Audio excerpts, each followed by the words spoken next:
Doctor ભરત કાનાબારે social media site x પર tweet કરીને બાળકોના સોશિયલ મીડિયાના ઉપયોગ પર મોટો પ્રશ્ન ઉઠાવ્યો છે।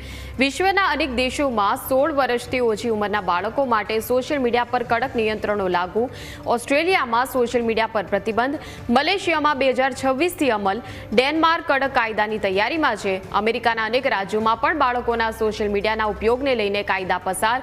ભારતમાં પણ સોશિયલ મીડિયાની હાનિકારક અસરોથી માતા-પિતા ચિંતિત છે। શું ભારતમાં પણ બાળકો માટે સોશિયલ મીડિયા ઉપયોગ પર કાયદાકીય નિયંત્રણ જરૂરી?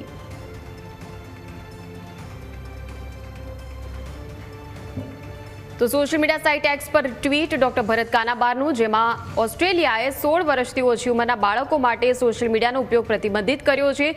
મલેશિયા, ડેનમાર્ક, યુરોપ સહિતના અન્ય દેશોનો ઉલ્લેખ તેમણે કર્યો છે। આ ટ્વીટમાં અમેરિકામાં પણ અનેક રાજ્યોએ સોશિયલ મીડિયાના ઉપયોગને નિયંત્રિત કરવા કાયદા પસાર કર્યા છે। ભારતમાં પણ માતા-પિતા પોતાના બાળકોના મન અને શરીર પર સોશિયલ મીડિયાની હાનિકારક અસરો અંગે ચિંતિત છે। શું ભારતમાં પણ બાળકોના સોશિયલ મીડિયા ઉપયોગને નિયંત્રિત કરવા માટે આવા જ પ્રકારના કાયદા હોવા જોઈએ? તમારું શું માનવું છે? એટલે સોશિયલ મીડિયા સાઇટ પર આ પ્રકારે ટ્વીટ કરીને ડોક્ટર ભરત કાનાબારે જે વાચકો છે તેમનો પ્રતિભાવ માગ્યો છે આ મુદ્દે, અને કહ્યું છે કે સોશિયલ મીડિયાના ઉપયોગને નિયંત્રિત કરવા ભારતમાં પણ કાયદા હોવા જોઈએ।